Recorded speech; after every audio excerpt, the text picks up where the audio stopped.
you a millionaire? If so, congratulations. But unfortunately, it does not have quite the value that it did 25 years ago. And the reason for that is, of course, inflation.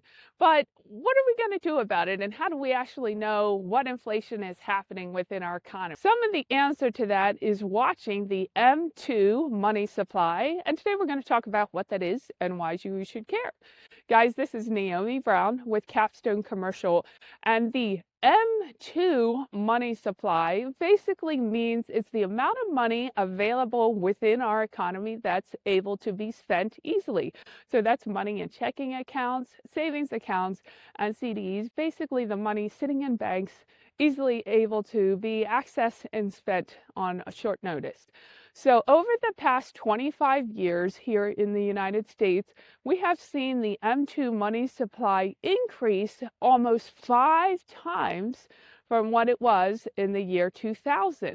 Meanwhile, the population of the US has grown 17%.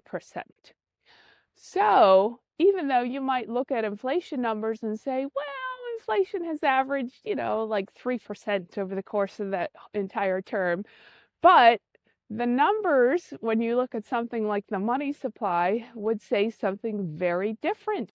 And the reason for that is because the US is increasing the money supply and hiding it by changing some of those numbers in order to produce what looks like a better outcome.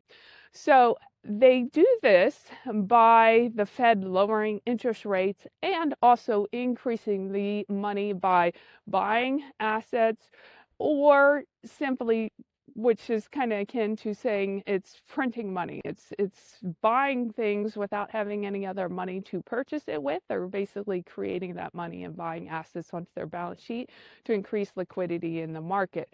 So it's also increased by banks lending, because they're also creating money basically out of nothing. And the federal government spending, which again, they really don't have a limit to their spending. So it increases, it puts a lot more money into the economy. They simply go out and borrow more money to fuel it. So the reason that that money supply is increasing is due to factors beyond our control, but as investors, we can use the knowledge of that to make informed decisions. So if you are a real estate investor and are looking and watching the signs of that economy, when you know that money supply is increasing, the inflation is going to follow.